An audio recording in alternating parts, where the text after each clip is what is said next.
yesterday.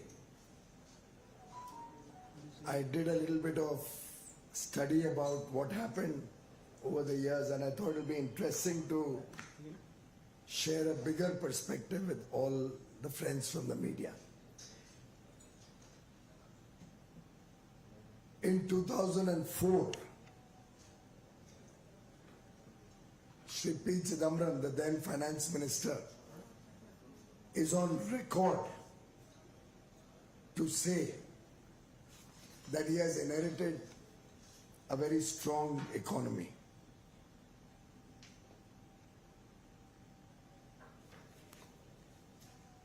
At that time, the growth rate was over 8%.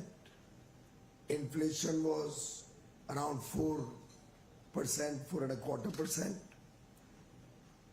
Foreign exchange reserves were robust compared to the size of the economy at that point of time. All fiscal parameters were in control. The macroeconomy was strong. Fiscal deficits were down. Revenue deficits were down. And India was a beacon of hope for the country. If I may quote from his budget speech given to Parliament introducing the budget for the year 2004-05, the then Honorable Finance Minister had said, the economic fundamentals appear strong and the balance of payments is robust. And he had talked going forward about sustaining the then growth, the then production and value addition, and take it forward in the years to come. He had also spoken about his government being committed to strike a fine balance between the three mutually reinforcing objectives of growth, stability and equity. What did the UPA do in the 10 years that they were in government? Of course, I can ask a question that I have read 10 speeches of the UPA government. Never once has there been a mention of bringing in a legal guarantee for MSP. Never once did they speak about trying to uplift the poor by giving them free homes, giving them free insurance, giving them free food grains, or ensuring that every household has access to electricity, has access to cooking gas, LPG cylinders, has access to clean drinking water, has access to digital connectivity, has access to toilets. And in 10 years of the UPA government, they brought the nation down to a growth rate of about 4.4% that was inherited by Prime Minister Shri Narendra Modi. Inflation at spiraling highs for the last few years of the UPA government. In UPA 2, in some years inflation was in double digits. Core food inflation had gone up to over 13%. And they left behind for Prime Minister Modi, instead of a strong economy, which the UPA inherited in 2004, a fragile economy, which the world looked down upon as a fragile five economy, one of the weakest economies in the world, with very, very weak macroeconomic fundamentals. In 2014, Mr. Chidambaram, Mr. Rahul Gandhi, Srimati Sonia Gandhi ji, the then chairperson of the UPA, who was micromanaging the affairs of government through the back door, left behind for the country high fiscal deficits, high inflation, high interest rates, low growth, very low foreign exchange reserves. Some of the reserves were propped up by artificially borrowing non-resident FCNRB loans at exorbitant interest rates just to temporarily shore up foreign exchange. In every respect, the 10 years of the UPA were a failed experiment, reflected a failed government, reflected a failed governance model,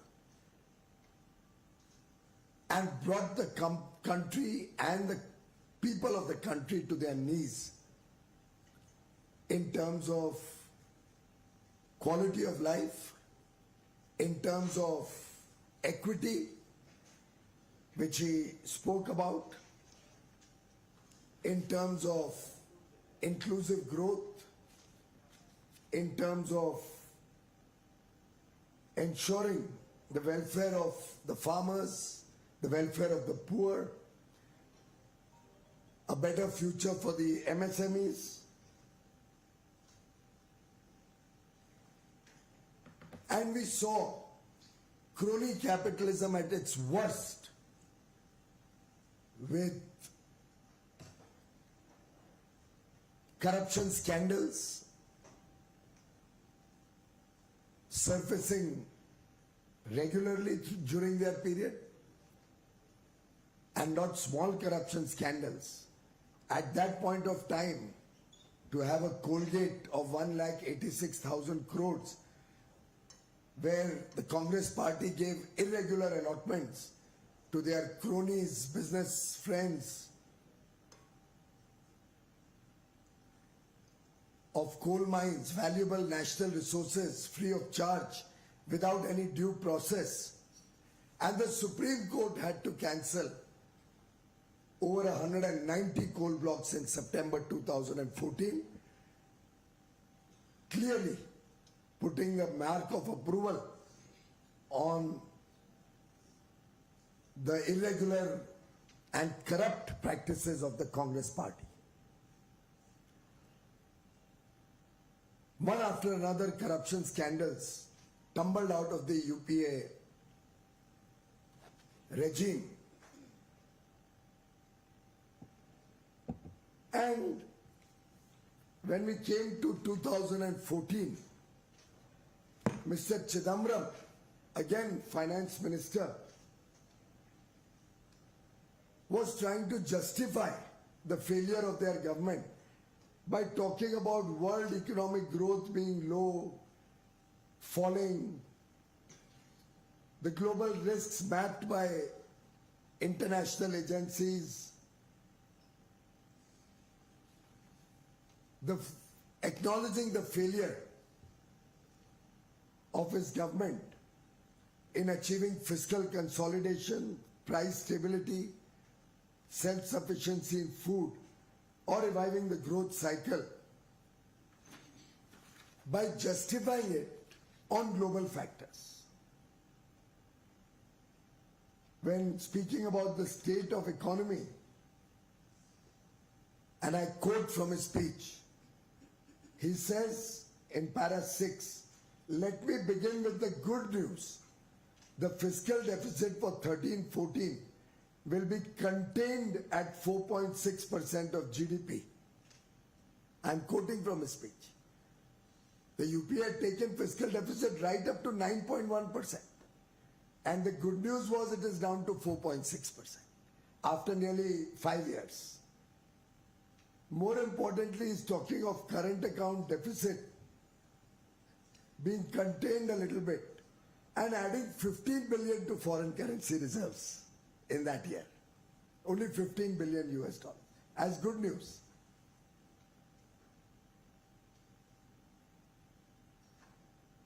At that time, there was talk of a downgrade of the Indian economy. And he says, and I quote again, analysts and rating agencies had acknowledged our efforts some months ago and no longer speak about a downgrade. So clearly, the atmosphere was one of depression, despondency and despair under the UPA government, and international agencies were talking about a downgrade. He was hoping that domestic experts will agree with the UPA government what it said when it put fiscal stability at the top of the agenda. This is a quote from his speech, that fiscal stability should be at the top of the agenda. And then he says, and very interestingly, I quote, going forward, I appeal to all political parties to join me in the pledge that we shall not, and then he repeats for emphasis, we shall never do anything that will affect the stability of the foundations of India's economy. This is Mr. Chidambaram's speech of 2014-15, which I have quoted from. And look at what has happened in 10 years. The country has moved from a fragile 5 economy left behind by Mr. Chidambaram to a top 5 economy in the world, from the 10th position to the 5th position in the world rankings of GDP. In UPA's regime, I suspect they remained flat. They inherited the 10th or 11th position, they're left behind the 10th position. We improved from the 10th position in the world to the 5th, and in the next 3.5 years, Prime Minister Modi will take this country to the 3rd position in world GDP rankings. In the 10 years that we were in government, we have strengthened the macroeconomic fundamentals so much that the world today is looking up to India as a beacon of hope, as the country that will lead economic growth of the world, contribute the very large share to world economic growth. A country that for the last 3 years has demonstrated over 8% average growth. A country which boasts of $657 billion as foreign exchange reserves. A country that is very rapidly moving to its stated fiscal deficit target of about 3.7 to 4.3%, or at an average about 4%. A country that has taken 25 crore people out of multidimensional poverty in 10 years under Prime Minister Narendra Modi, taking 4 crore families out of poverty by giving them a free home, providing 12 crore families with a free toilet, ensuring the dignity and well-being of the women of our country, of our girl children, provided every home with a LPG gas connection, working to make sure that every home gets a water connection, Nal Se Jal, through the Jal Jeevan mission, which has rapidly ramped up from around 3 crore homes, 3.5 crore homes, to over 14 crore homes already, and in the next 2.5-3 years, ensuring Nal Se Jal for every family, has taken electricity and digital connectivity to the remotest corners of the country, with every home today having electricity, ensuring that 55 to 60 crore poor are eligible for free health care, and 80 crore of our people, the poor, the neo-middle class, ensured of free food grains every single month, so that our young boys and girls, our talent, our strength, a young population, a proud India can aspire for the better things of life. 140 crore Indians today are empowered, are confident of making India a developed nation by 2047, are working relentlessly day and night to meet high aspirations. They dream big, they achieve big. And 140 crore Indians today feel encouraged by a government that cares for the poor, that cares for the middle class, that cares for our farmers, that ensures our women lead our development activities, that ensures that every single child born in India has the ability to be the artist, to be the shaper of his own destiny, to craft their own destiny. The youth of India today, as reflected by our third rank in the global startup ecosystem, are empowered to become job creators rather than job seekers. But for those who are looking for jobs, not only has the government of India and the state governments of the BJP brought immense opportunities for jobs, both in government-run corporations and in the private sector. So much so that the CEO of L&T is on record to say that they are looking for 45,000 more people, but are not getting enough people to work in their company. And he is also on record to mention that in their IT division, they are looking for 25,000 more people. Friends, so many falsehoods were spoken in the leader of the opposition speech yesterday that even the Honorable Speaker had to repeatedly tell the leader of the opposition to maintain the dignity of the House, not to speak falsehoods in the House, and not to make claims which were baseless. In trying to sensationalize some arguments, he has weakened India, weakened the resolve of 140 crore Indians to make India a developed nation by 2047, and certainly demonstrated how hollow were the UPA thinking and the UPA appeal, as I read out to you the Mr. Chidambaram's speech. And I repeat, I appeal to all political parties to join me in the pledge that we shall never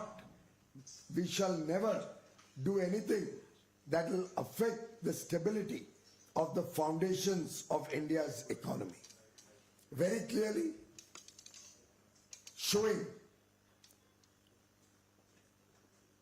the speech of Mr. Rahul Gandhi yesterday demonstrated that just to cast aspersions or make certain barbs on people in high authority, in constitutional persons, on constitutional authorities in the country, he has clearly shown that the so-called India Alliance, the UPA in its new name,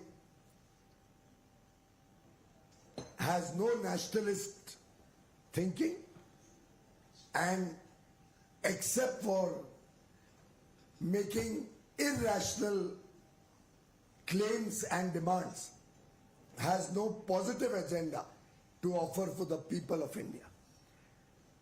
Let me take a few of the specific points that he had raised. He spoke about no compensation for Agniveers. It's a complete falsehood. Ajay Kumar, martyred in a landmine blast, as per the Hindu, got 1.65 crore as compensation. Akshay Gawate, martyred in Siachen, received over 1 crore in compensation.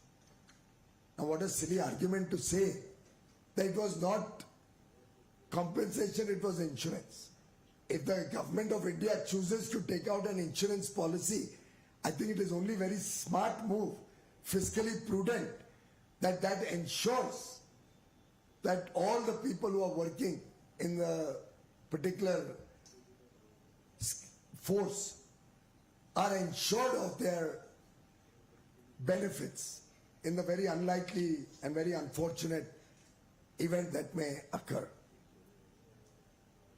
And it's been clarified on more than one occasions, and I'm quoting from a Times of India article, that a martyr gets compensation of 48 lakhs, insurance paid by the department, 50 lakhs, defense funds, and salary for the rest of the working months to which he was supposed to work, plus 11 lakh of Seva Nidhi.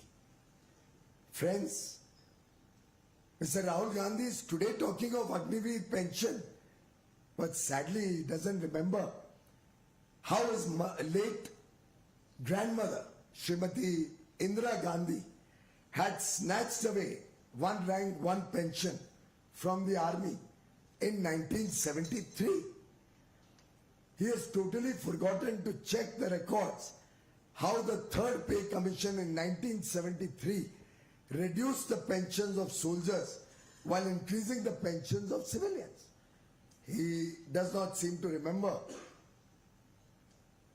in the worst instance, how his late father, Shri Rahul Gandhi ji, introduced Fourth Pay Commission, which not just reduced the salaries but caused an asymmetry in the pay scales of armed forces officers and their equivalent officers in the Indian police force.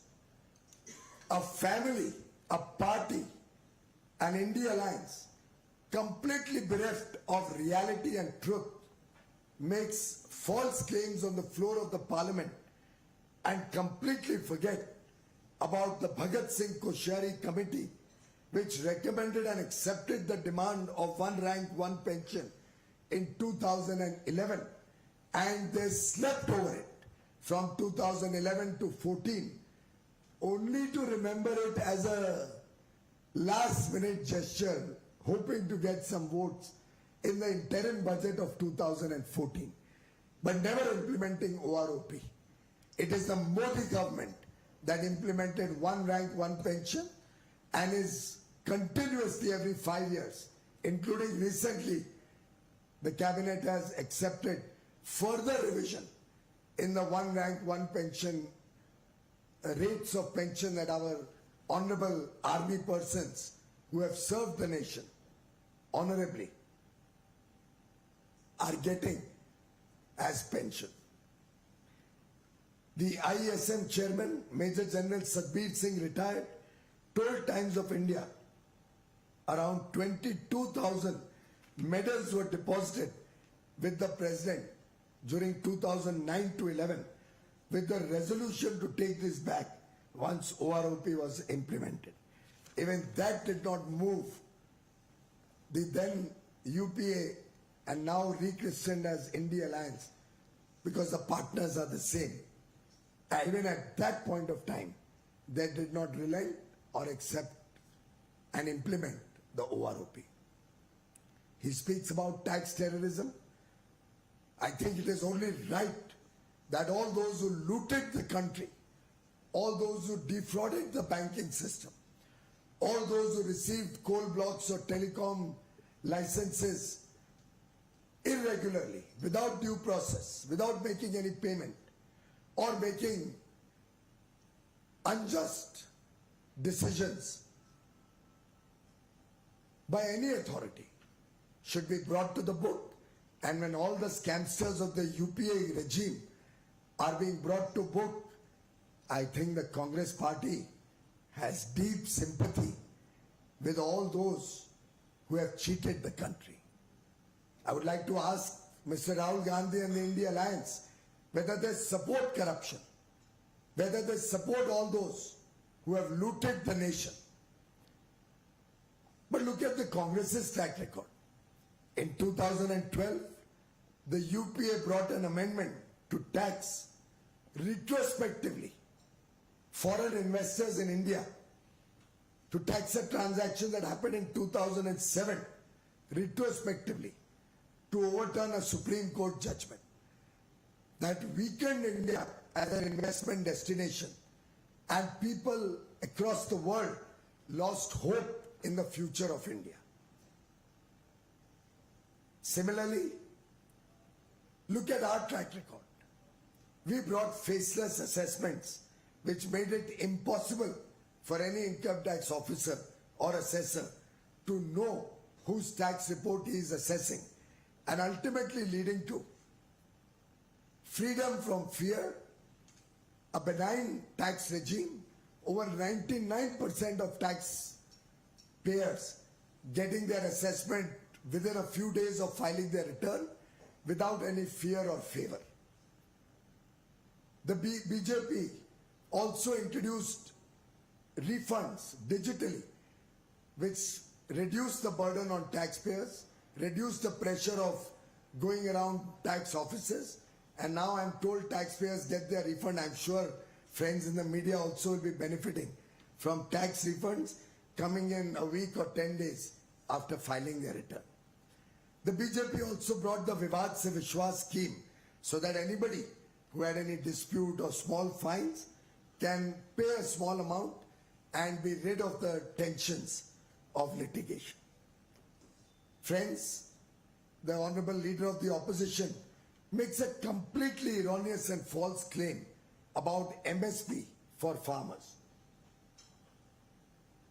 Is it not a fact that the UPA Congress had rejected the idea of MSP when asked a question in Parliament? There are so many instances when the UPA government is on record rejecting the Swaminathan Commission report which came out in 2004. Why did they not guarantee cost plus 50% in the 10 years that the UPA was in power? It is Mr. Modi who came in and guaranteed the farmers MSP at cost plus 50%. So many times in Parliament, they have rejected the demand to make MSP as per Swaminathan formula cost plus 50%, saying it is impractical and not feasible, and the budget or the government will not be able to afford it. Honorable Agriculture Minister Shivraj Chauhan is on record while answering a Parliament question in Rajya Sabha last week, where he quoted so many times answers in Parliament and quoted from a cabinet decision of the UPA, Congress-led UPA, now called the India Alliance, rejecting the demand for MSP. I asked Mr. Rahul Gandhi to respond to this and tell the nation why his party and his government, any case micromanaged and run by Srimati Sonia Gandhi ji, did not do justice to the farmers. It was finally accepted by the Congress government, and Mr. Swaminathan is on record in an op-ed written in Times of India praising Mr. Modi not only for the decision to accept MSP at cost plus 50%, but for the several initiatives Mr. Modi has taken to support farmers, to support the agriculture sector, and give a good future to the farmers, our annadatas. In any case, this is the first government which has ensured that every single kilo of food grain, rice, paddy or wheat that is offered by the farmers is bought by the government throughout the country, as demonstrated by the increasing figures of government procurement and the massive increase in rate for MSP provided to the farmers. I'll quote and I'll share this document with you. Paddy, which was increased, absolute increase from 4 to 14 by 823 rupees between 14 and 23. The paddy rate of MSP was increased by Mr. Modi's government by 823 rupees during the NDA alliance government of 10 years. And through this period, the government has procured paddy worth almost 1 crore 59 lakh 660 in the year 23-24 versus only 63,927 procured in 13-14. You can see the increase in procurement by almost 150% from 63,000 to 1,59,000 during Mr. Modi's government of paddy alone. And the story is the same for several products: sugar, paddy, rice, cotton, all are ensured that the government will procure at MSP. Now, the government has also assured the procurement of 3 types of pulses, 3 dals, to encourage farmers to diversify crops, something which Mr. Chidambaram had spoken about in 2014 also. I can read out from his speech when he talks about agriculture. He does not mention about MSP even once in any of his speech. But on the contrary, he says, India, and I quote from his speech of 2014, Mr. Chidambaram says, in his speech of 2004-5, when the UPA came into government, Mr. Chidambaram says, India must become a single market for all products, particularly agricultural produce. The existing acts governing agricultural produce marketing committees have outlived their utility. This is Mr. Chidambaram on record speaking about the UPA's thinking. The government has circulated a model law. Yesterday he spoke about the 3 farm laws. Mr. Rahul Gandhi, this is what the UPA had done. The government has circulated a model law. So far, 10 states have initiated legal or administrative action for direct marketing and contract farming arrangements in line with the model law. He himself is talking about the law that he has introduced for contract farming and direct marketing. I urge all states to enact the model law at an early date. Mr. Chidambaram, Finance Minister of UPA, now called India Alliance, and now an honorable member of Rajya Sabha, senior leader, so-called economist. These are his comments in 2004-5 budget.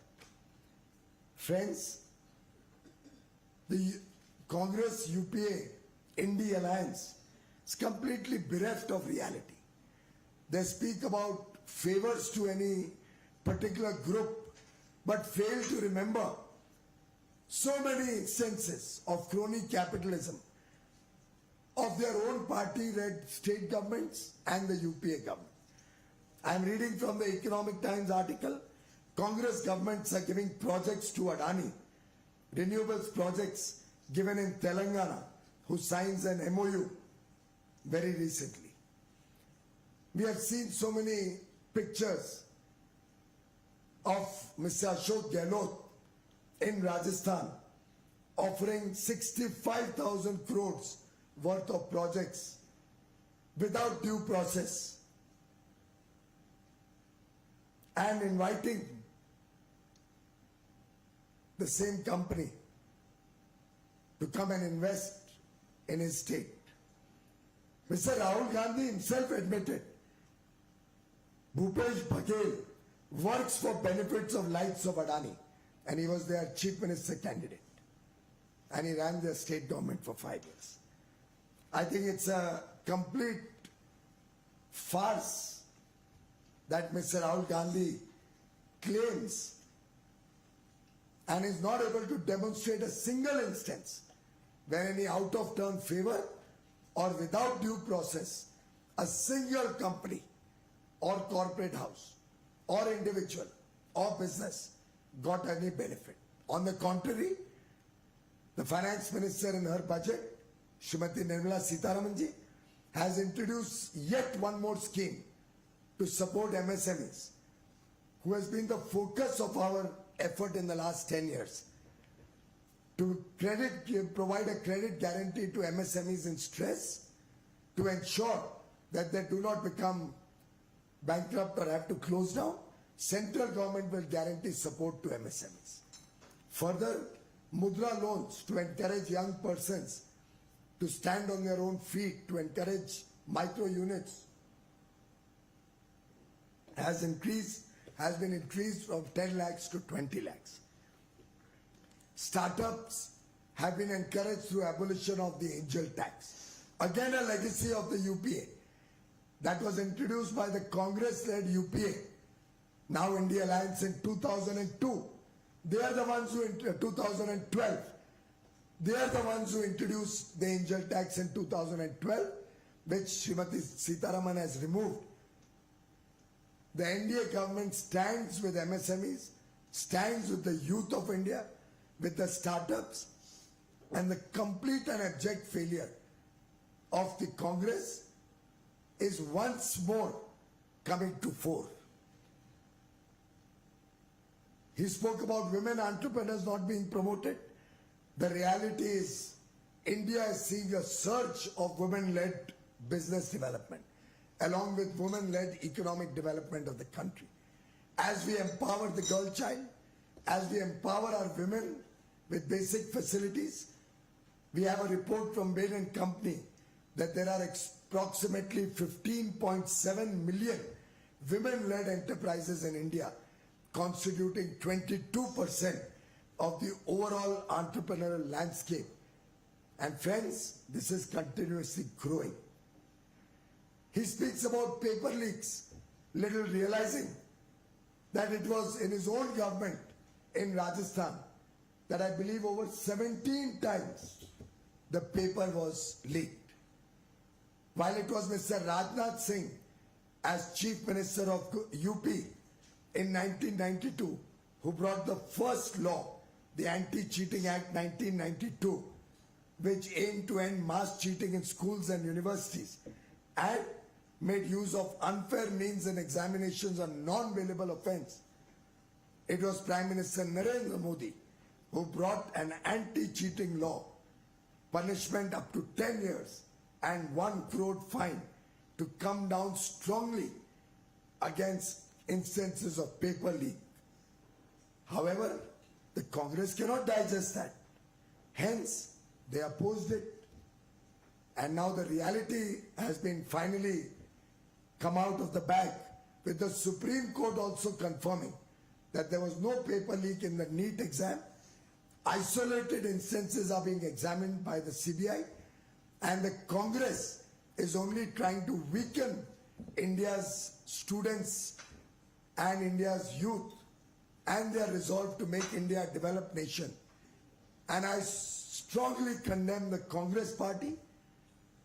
I strongly condemn their efforts of the India Alliance, and in this particular instance the DMK also I strongly condemn, for trying to support crony capitalism and wanting to support the illegally run medical colleges where they want to have the power to take capitation fees rather than allowing a poor child from the villages of India, poor child from rural India. They want to somehow cause the middle class to pay large capitation fee so that they can choose who gets admission in medical colleges rather than support a transparent NEET examination. Of course, many other silly arguments were sought to be made. Nothing for MSMEs. Over 1 crore people, over 1 crore MSMEs have benefited from the 59-minute loan portal, where you can immediately get an in-principle sanction and start your business or grow your business, interest subvention for GST registered MSMEs on fresh or incremental loans, increased interest rebate for exporters, all of these have been steps that were introduced first by the Modi government in our 10 years in government. GEM has been a robust example of the Modi government's efforts to promote small and medium micro units to be able to contribute to the procurement of government. And I can list out, I have a long list of support measures to the MSME sector in India. Sadly, it is Mr. Rahul Gandhi, through his irresponsible statements, almost like a child, childish and fake narrative that he seeks to present, with a broken track record of governance and failed economic policies, which almost brought India to their knees and made us a basket case where rating agencies were considering a downgrade.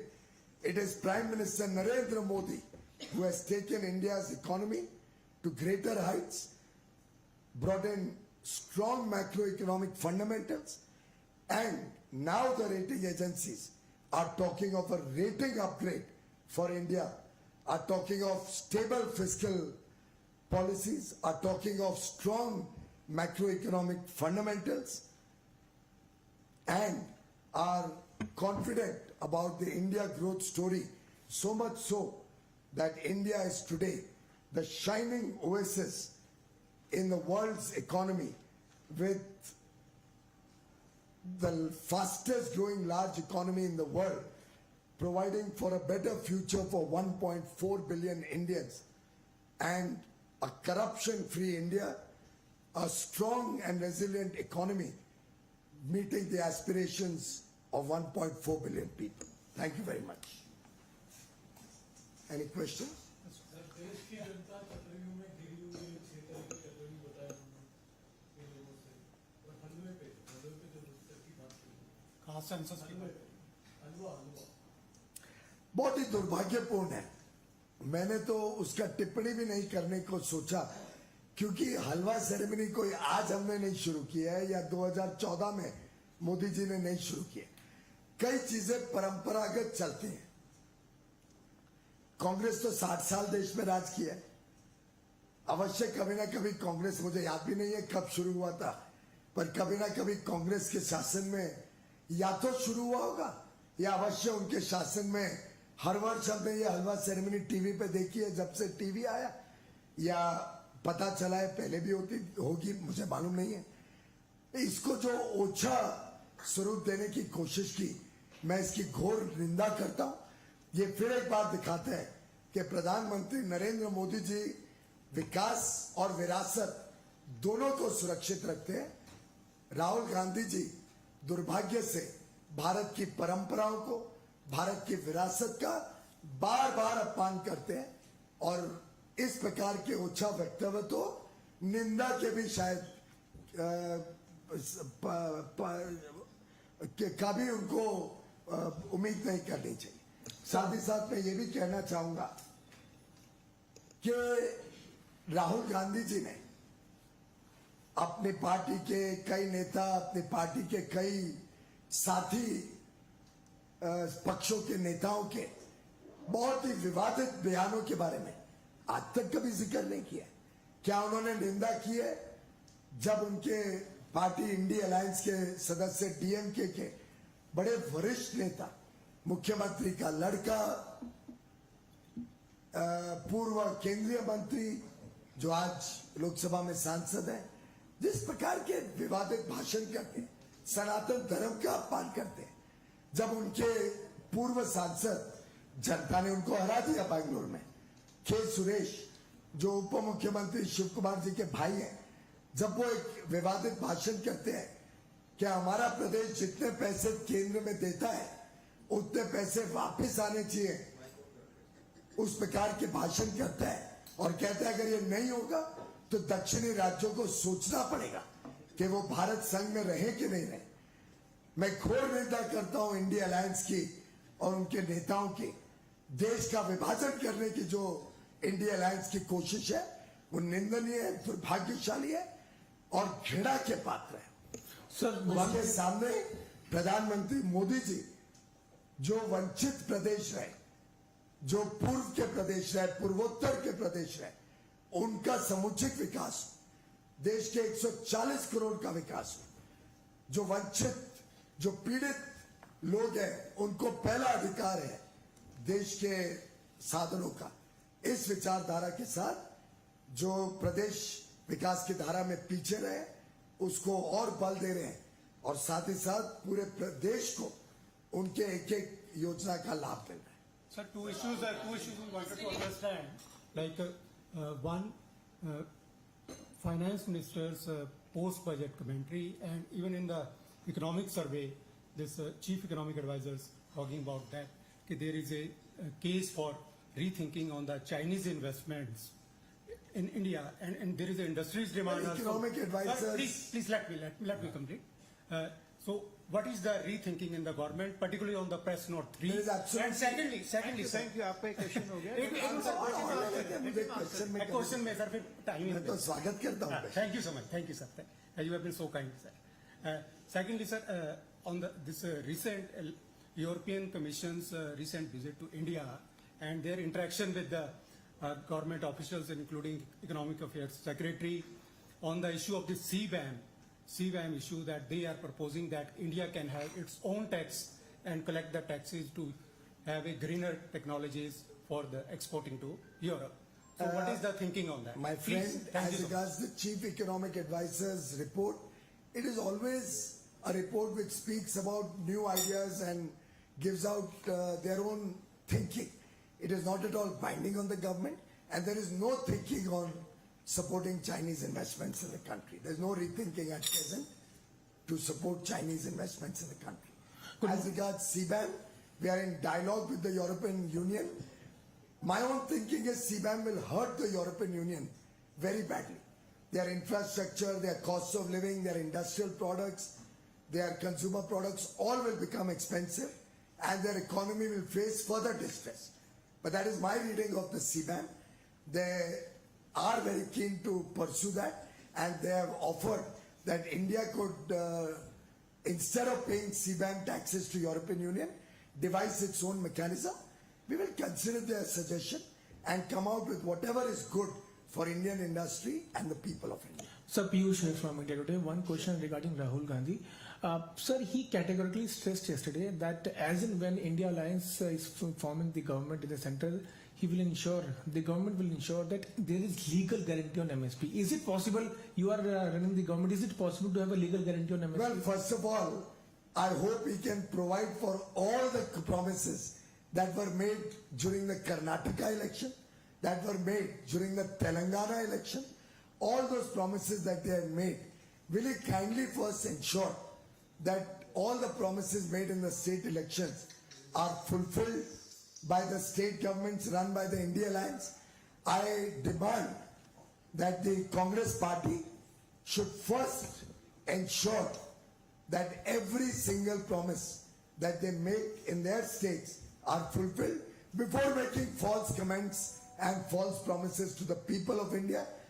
ये जनता है, सब जानती है, इसलिए मोदी जी को तीसरी बार सरकार चलाने का दायित्व दिया है। तीसरी बार, और 60 साल के बाद ये हुआ, तीसरी बार देश का प्रधानमंत्री मोदी जी को बनाया, क्योंकि देश को विश्वास ही नहीं है। ये जो बेबुनियाद और बातें उन्होंने कर्नाटक और तेलंगाना में की थी, जिसका आज तक उन्होंने पूरा नहीं किया, पहले उसको पूरा करें और बताएं देश को कि जो बातें कर रहे हैं, जो प्रॉमिसेस कर रहे हैं, उसको कैसे पूरा करेंगे, जबकि उनके खुद के यूपीए के 10 साल के शासनों के भाषण जो मैंने आज सुबह सुने, वो बार-बार फिस्कल प्रूडेंस की बात कर रहे हैं, वो बार-बार अपील कर रहे हैं कि देश को सक्षम बनाना है तो देश की अर्थव्यवस्था को मजबूत होना जरूरी है। अगर राहुल गांधी जी जैसे व्यक्ति देश को चलाएंगे, तो मुझे तो डर है कि जो एक पहले हम सुना करते थे, एक फेज इकोनॉमिक्स में होता है कि देश बनाना रिपब्लिक बन जाएगा। राहुल गांधी जैसे नेता अगर इस देश को चलाएंगे और जिस प्रकार के बेबुनियाद बातें कर्नाटक और तेलंगाना में उन्होंने की और हमने देखी, उस प्रकार की राजनीति से वो देश की अर्थव्यवस्था को खत्म कर देंगे, देश की अर्थव्यवस्था को कमजोर कर देंगे और देश के भविष्य को खतरे में डालेंगे। सर, राहुल गांधी भागीदारी की बात करते हैं, वो ओबीसी दलितों पिछड़ों की भागीदारी की बात करते हैं। हलवा सेरेमनी में भी जो उन्होंने बात कही थी, उन्होंने कहा था कि हलवा जो बट रहा है तो उसे बांटने में किसी भी ओबीसी और दलित का रोल नहीं था। मैं सीधा सीधा राहुल गांधी जी पे आरोप लगाता हूं कि ये आज के जो अफसर हैं, जो सेक्रेटरी है, एडिशनल सेक्रेटरीज हैं, ये सब कांग्रेस के शासन में इनकी भर्ती हुई थी। अधिकांश जो अधिकारी आज उच्च पदों पर हैं, ये 1991 से 96 में कांग्रेस के शासन में इनकी भर्ती हुई थी। हो सकता है कुछ लोग उसके पहले भी हो, पर साधारणतः कांग्रेस की सरकारें चली है इतने वर्षों तक, और कांग्रेस ने उन दिनों में कभी कोई बात नहीं करी कि भर्ती में ओबीसी, भर्ती में शेड्यूल कास्ट, भर्ती में शेड्यूल ट्राइब लाने चाहिए। मैं आरोप लगाता हूं कि कांग्रेस ने कभी OBC, schedule caste, schedule tribe की चिंता नहीं की, और उनके समय में भर्ती हुए अफसर आज देश की कमान अधिकार संभाल रहे, और वो जवाब दें कि उन्होंने क्यों नहीं भर्ती की है OBC, schedule caste, schedule tribe के अफसरों को। उल्टे उनके समय में जो यूपीएससी का एग्जाम होता था, शायद वो कुछ ही भाषाओं में होता था, और उसके कारण देश की एक छोटी जनसंख्या को ही अफसर बनने का मौका मिलता। ये तो मोदी जी का शासन है। How many languages now UPSC exam? Just Google, जिसमें यूपीएससी का एग्जाम अब देश के अन्य भाषाओं में भी एक गांव गरीब परिवार को भी, एक मध्यम वर्ग परिवार को भी अपने मातृभाषा में एग्जाम देके देश में सेवा करने का मौका मिलता है। Piyush ji, I Sir, have one this is question here. Nyamika from Times Now. So, sir, I have two questions. One is that, like you have mentioned in your statement, that और तब कितना था? 2004 22 languages में 22 भाषाओं में आज UPSC exam होता है। 22 भाषाओं में देश के गरीब से गरीब व्यक्ति, गांव का व्यक्ति, देश का मध्यम वर्ग, और हम सब साधारणतः तो अपनी मातृभाषा में कंफर्टेबल होते हैं। हम भी अभी बातचीत अपनी मातृभाषा में जब करते हैं तो बड़ा सरल लगता है। ऐसे करोड़ों बच्चे हैं जो मातृभाषा में पढ़ते हैं। कांग्रेस ने वर्षों वर्षों तक यूपीएससी को एक सिलेक्ट ग्रुप का, एक सिलेक्ट प्रिफर्ड ग्रुप का, एक कुछ ही लोगों का क्लब बना रखा था। ये मोदी जी की सरकार है जिसने 22 भाषाओं में यूपीएससी एग्जाम देके गरीब से गरीब व्यक्ति, मध्यम वर्ग के व्यक्ति को, गांव के व्यक्ति को, schedule caste, schedule tribe, OBC व्यक्तियों को सरकार में नौकरी करने के लिए सक्षम बनाया, उनको आत्मनिर्भर बनाया, उनको ताकत दी, बल दी कि वो भी पूरे आत्मविश्वास के साथ यूपीएससी एग्जाम देके भागीदारी दे सके देश की कमान चलाने। Sir, like you have mentioned in your statement, once again this debate regarding North versus South has been started by the Congress party's leaders, which also includes DK Suresh as well as Karti Chidambaram. And DK Suresh has once again mentioned that if this unfair treatment will be continued by the central government for the southern states, then there will be a divide which can be created between the North and the South. In fact, Karti Chidambaram has also mentioned that why so much of violence has been erupting in the other states for Kavod Yatra, while it is very much peaceful in Tamil Nadu. How do you want to react? जब तक प्रधानमंत्री नरेंद्र मोदी जी प्रदेश के प्रधानमंत्री है और जब तक Bharatiya Janata party का एक भी कार्यकर्ता हो, इस देश की जनता 140 करोड़ लोग और भारतीय जनता पार्टी और एनडीए अलायंस कभी भी इस देश का विभाजन नहीं होने देगी। कांग्रेस पार्टी और इंडिया अलायंस बार बार देश के विभाजन की बात करते हैं, बार बार धमकी देते हैं कि देश को तोड़ देंगे। मैं घोर निंदा करता हूं उनसे मांग करता हूं कि राहुल गांधी इस पर स्पष्टीकरण करें, सदन पर खड़े होकर स्पष्टीकरण करें कि उनकी सनातन धर्म के बारे में क्या सोच है। उनकी देश के विभाजन करने वाले वक्तव्य जो उनकी पार्टी के एमपी, जो उनके पार्टी के नेता करते हैं, उसके बारे में स्पष्टीकरण करें। और अगर वो नहीं करते हैं तो ये स्पष्ट होगा कि कांग्रेस और इंडिया अलायंस देश को तोड़ना चाहती है, पर मोदी जी और भारतीय जनता पार्टी देश को एक रखेंगे। सरदार वल्लभ भाई पटेल के सपने को, सरदार वल्लभ भाई पटेल के काम को कभी कमजोर नहीं होने देंगे। यहां तक कि हमने कश्मीर, जम्मू कश्मीर तक देश का अभिन्न अंग बनाया। 5 और 6 अगस्त 2019 में आर्टिकल 35 से और आर्टिकल 370 को ध्वस्त करके इतिहास के पन्ने में डालने का काम किया और जम्मू कश्मीर के लोगों को आज आत्मनिर्भर एक स्वतंत्र जीवन, जिसमें आर्थिक प्रगति हो रही है, जिसमें बड़े पैमाने पर पर्यटन बढ़ रहा है, जिसमें उनके जीवन में खुशहाली वर्षों वर्षों बाद आई है। Piyush, I had one question here. The farmers issue is festering for a long time now, and although you've taken the talks to a very high level, but it didn't mature at that time. Now at the Shambhu border, they've been sitting for almost 160 days. They've burnt copies of the union budget, and there seems to be no solution in sight. What can we expect? Can we expect an early solution? Because it's a major hazard also for people. No, public movement is hampered. Supreme Court is cognizant of the matter. The doors of the government are always open for discussion, for a just and fair solution in the interests of the farmers of India and the annadatas. You will realize that this is a very small section of farmers. There are crores of farmers in the country. Estimates range from 12 to 14 crore farmers and farming families.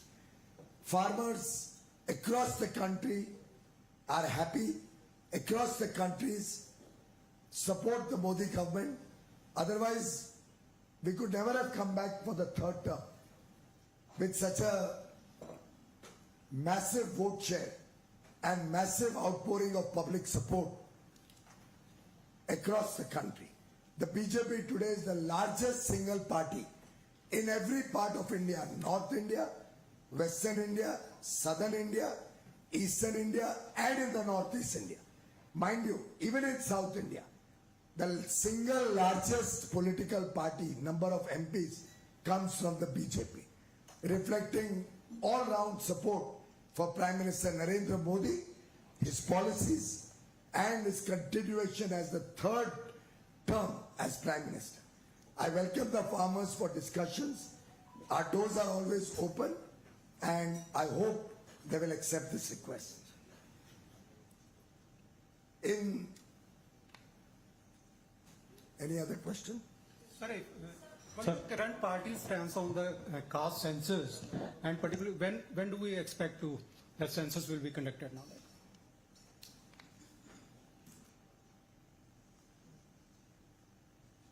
Well, the Congress party keeps talking about this issue again and again. I would like to ask the Congress party and the India Alliance, why the Congress and the UPA, now Christian as India Alliance, boxed the caste census report in 2011.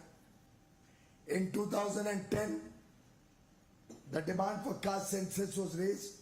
Why did the Manmohan Singh government, remotely controlled by Srimati Sonia Gandhi, not take up concrete steps towards conducting the caste census?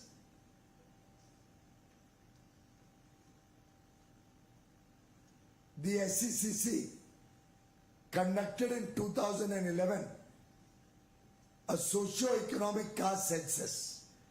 It aimed to identify households living below the poverty line and provide data on socio-economic indicators including caste.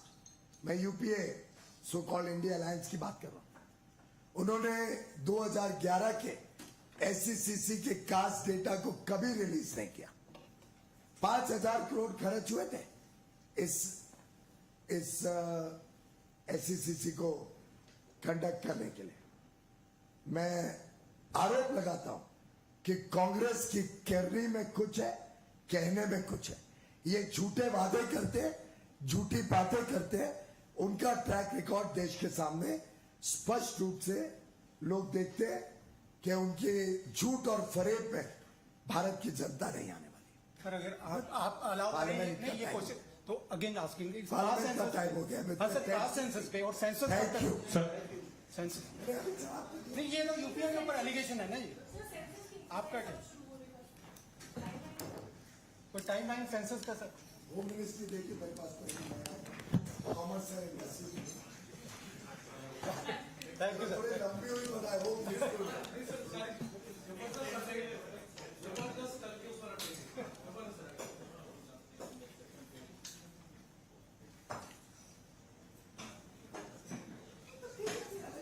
मैं उसका जवाब दे सकता हूँ कि 80%